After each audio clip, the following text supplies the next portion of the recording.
So the last part of today's class I'd like to devote to the best British gardens. Again, there are all kinds of opinion polls and surveys, like which one is the best, which one is the most visited, which one is the most original and attractive, and you can find all kinds of lists.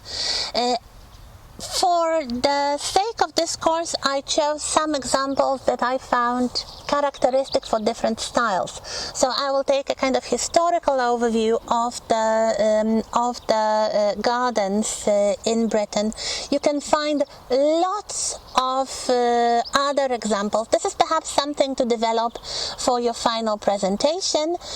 If you're interested in any historical period, perhaps it's a good way to look at it from the perspective of the gardens.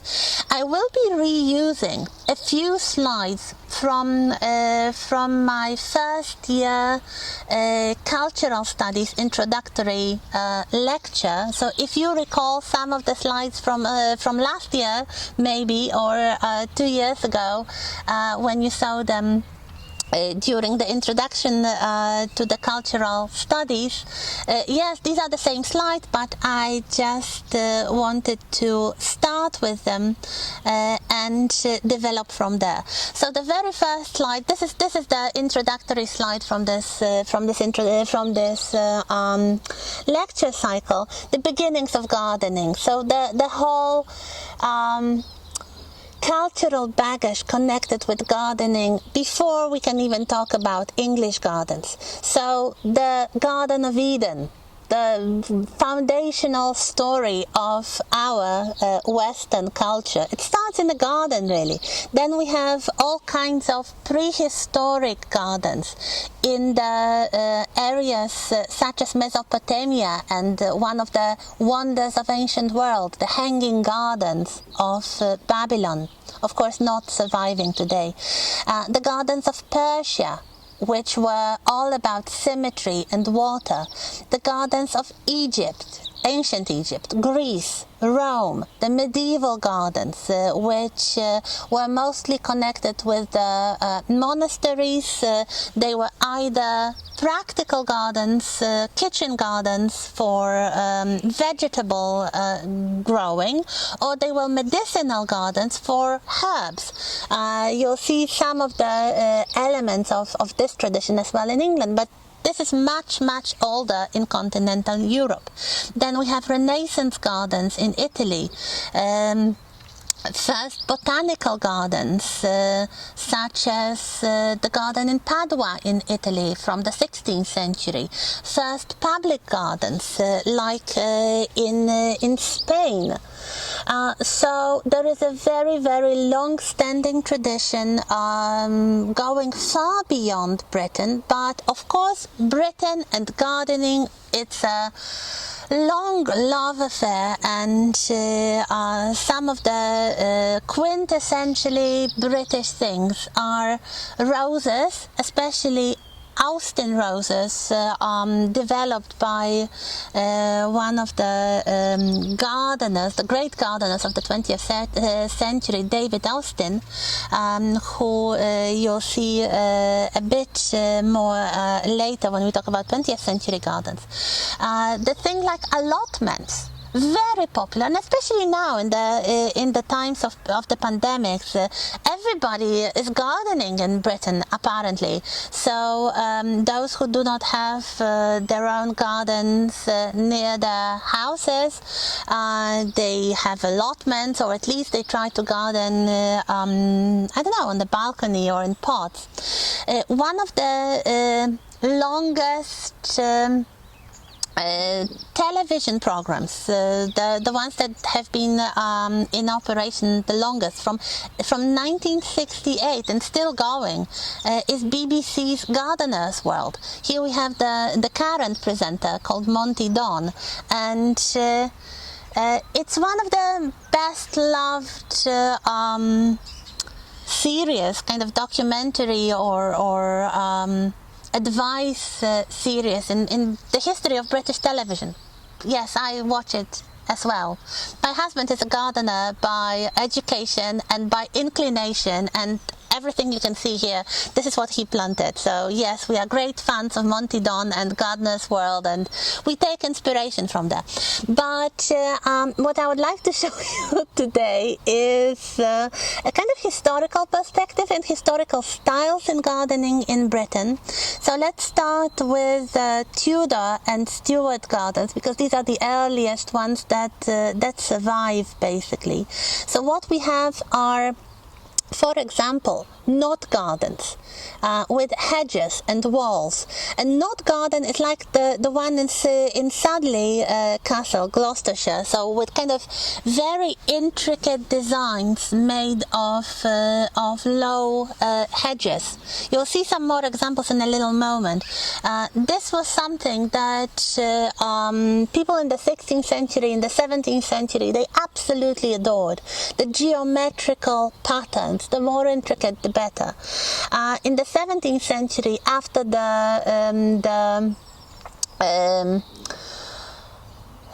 dissolution of monasteries, and when Catholic Church was outlawed in England, there were all kinds of gardens with hidden secret Catholic messages, like the labyrinths and triangles. Like here we have Rushton Triangular Lodge in Northamptonshire, which is a kind of garden pavilion on the private grounds of a rich aristocrat whose family secretly kept the Catholic faith. So you might have this sort of political or religious messages in the garden, or especially in the design of some pavilions such as this one. What was fashionable was basically the idea of men's control over nature. So Italian-inspired gardens, French-inspired gardens that were very formal, very designed, and which were geometric and generally signified this control of nature through carefully maintained lawns. They didn't have automatic lawnmowers, so having a nice lawn required a lot of work, or required having some sheep on the grounds. Topiary, that is like sculpture made of living shrubs. Still quite popular, but it really starts in the 16th and 17th centuries. There were some fashions, like the tulip mania, that swept the Netherlands. It also created a fashion everywhere in England as well. We have some examples here, like a wonderful knot garden in Cheshire, next to a beautiful Tudor manor house called Little Moreton Hall. So if you look at the design on the house, it kind of mimics the design in the garden. So the hedges and the interwoven patterns and the geometric design of the knot garden. Another wonderful residence with at least partially preserved Tudor garden is Hardwick Hall in Derbyshire. So here you can see an aerial view, and you can see parts of the garden are very formal and geometric, and these are the oldest parts. What we have also is the oldest public, or not really public, but kind of utility garden in London, called Chelsea Physic Garden from the 17th century. And the Physic Garden means a medicinal garden with medicinal herbs. This was for the instruction of medical doctors. If we speak of Chelsea, of course we can talk about the annual great event, the Royal Horticultural Society Chelsea Flower Show, held in London since 1912. Here we have the Queen opening, I think last year's edition, online, of course, but this is one of the most popular and famous contests for garden design and kind of festival of flowers, of horticultural firms and basically a big event, and there are lots of horticultural festivals all over Britain every year, really. I'm not sure about this year, but in a normal year there are lots of them, and gardening is a kind of mass thing. It's a hobby for millions of people. Then we move to the 18th century and the Georgian period. So the 18th century, the Hanoverian dynasty, all those kings named George. And what we have is a new idea, the English landscape garden, with things like lakes and cascades, of course artificially made. They only look natural, but they are artificially made. We have some great garden designers, such as Capability Brown or Humphrey Repton. We have some popular features like the sheep that were kind of living lawn mowers, or the ha-ha, which is a kind of concealed wall. You do not see the wall looking out from the palace, but it's built in such a way that's effective and only visible from one side. You may want to Google it if you are interested in how a ha-ha is built. It's a kind of funny thing. You just go across what you think is a big lawn, and then ha-ha, there is a border, mostly to limit the access of sheep and other perhaps unwelcome visitors. So we have those great English classic landscape gardens with classicist buildings, with grottos, with statues.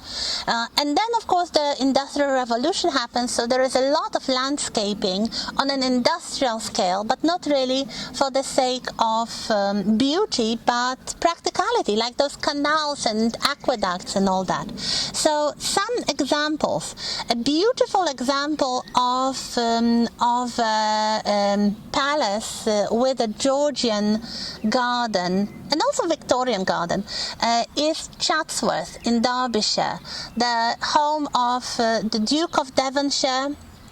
And this, as you can see, it has quite a lot of interesting water features. There is this artificial lake with a kind of sprouting fountain, which is very, I would say, fashionable thing for the 18th century. There is a cascade here with water. They also had... in the 19th century, they had one of the greatest glass houses designed by Joseph Paxton, who later went on to build the Crystal Palace in London for the Great Exhibition. So he started as a gardener building glass houses for the Duke of Devonshire. So here we have this beautiful palace with a beautiful garden. Yes, visited it, loved it. Then we have two gardens by Lancelot Brown, so Capability Brown. I already mentioned Blenheim Palace in Oxfordshire. So here we have a view of the garden with the artificial lake, with the little bridges, with the beautifully positioned trees. And then we have another one with the views of Stowe House in Buckinghamshire. Again, we have a lot of water features. We have beautiful hills with grass and groups of trees, and this is something that was not there before. It was actually introduced by Capability Brown. The other great garden designer of this period, a generation younger, was called Humphrey Repton, and he was quite famous for the so-called red books. He would do like a kind of visualization for his clients, like here you have a page from the red book showing what was and what will or what can be after the redecoration. And here we have some parts of the gardens he designed. Tatton Park in Cheshire. It's a very big park with different parts, old and new.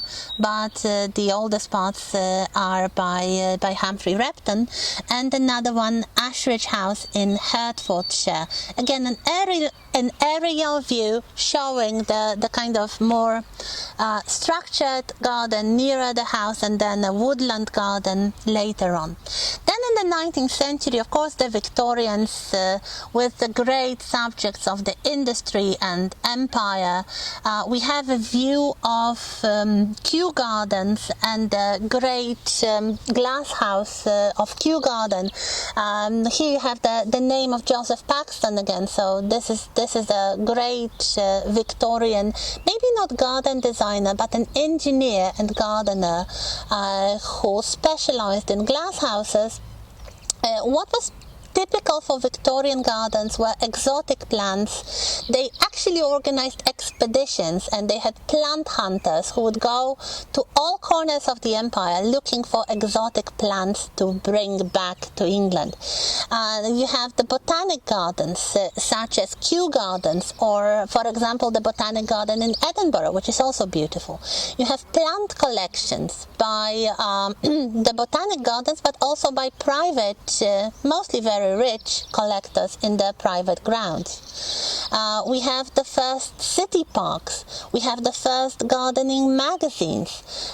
We have some fashions, like here we have a pineapple, which was a very fashionable plant to have, and especially if you could have the fruit in winter. If your gardener was skillful enough to have the pineapple fruit for Christmas, you were top notch. And here we have one of the paintings, botanical paintings by Marianne North from the collection of the Kew Gardens. I mentioned it already when we talked about the UNESCO site. So a few gardens from the Victorian period. For example, in the county of Conwy in Wales, we have a beautiful garden, a private garden called Bodland Garden, with, as you can see, beautiful water features and rose collections, and this wonderful pergola with climbing plants, as you can see here. I didn't see it in bloom, but even without the flowers on the pergola, this garden was very, very impressive. Then we have two more gardens from the 19th century. I chose them because they belonged to famous people or to famous families. The first one is Waddesdon Manor in Buckinghamshire, which belonged to the Rothschilds, the family of bankers, a kind of international family of bankers, basically. They had the family members all over Europe, but also in Britain. They were originally a Jewish family, and you can see their beautiful Victorian palace with a beautiful Victorian garden, very elaborate, with all kinds of exotic plants, with the very bright flowers, and also all kinds of decorations like the statues. Another one is also in Buckinghamshire, and it's called Hughenden, and this was the home of one of the great politicians of the Victorian period, Benjamin Disraeli, the leader of the Conservative Party, one of the favorite prime ministers of Queen Victoria. He was also from originally Jewish family. They accepted Christianity when they decided to go into politics. And here we have the Victorian garden of Hughenden Manor. Then we move to the 20th century gardens, and we have some more wonderful designers. Probably the most important designer of the first half of the 20th century was a lady called Gertrude Jekyll, no relation to Mr. Hyde, and she was a champion of what is known as a cottage garden. As you can see, the bottom photograph shows you an example of a cottage garden. So a very natural planting, something connected to the rural life, to the villages, to the small cottages. So kind of natural plants, not particularly exotic native plants rather than exotic things. She popularized this style of gardening. She worked in collaboration very often with an architect called Edwin Lutyens. And you'll see in a moment perhaps the best example of their collaboration. Then you are all probably familiar with the modernism phase in literature and the Bloomsbury group, the friends of Virginia Woolf, and one of her friends was an aristocratic lady called Vita Sackville West. She was a kind of a writer in its own right, but a kind of adventurous woman, a scandalous woman of her age, with very turbulent private life. But she was also something of a garden designer, and her garden in Sissinghurst in Kent is one of the best examples of the early 20th century designs. You'll see it in a little moment. What is typical for the 20th century gardens is division into garden rooms, so treating the entire space of the garden as something to be divided into smaller parts,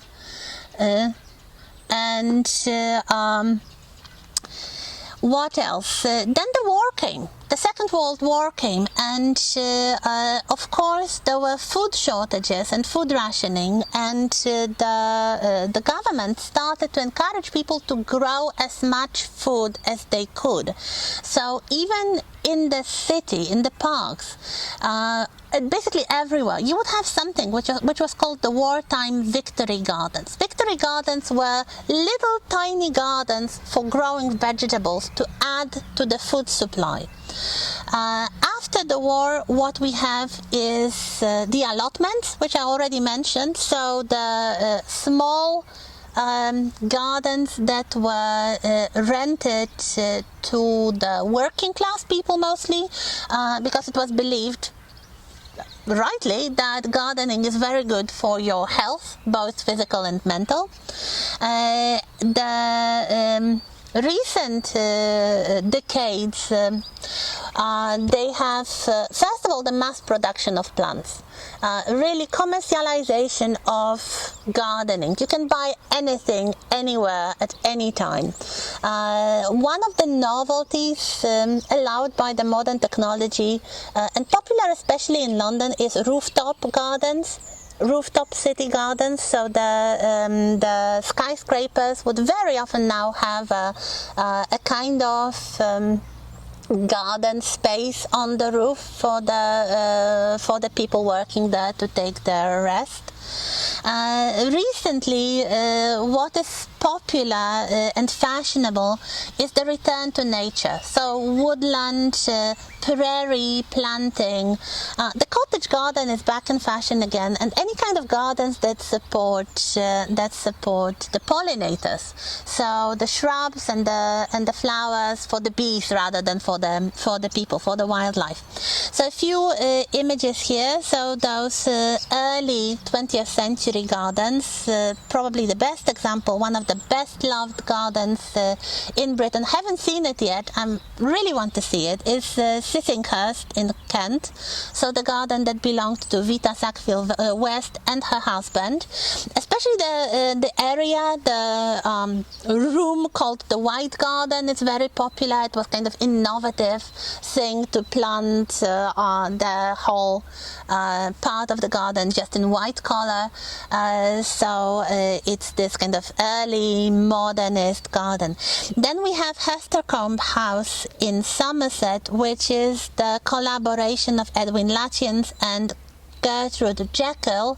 So modern concept of architecture and more naturalistic planting, the borders with the repeating patterns of plants.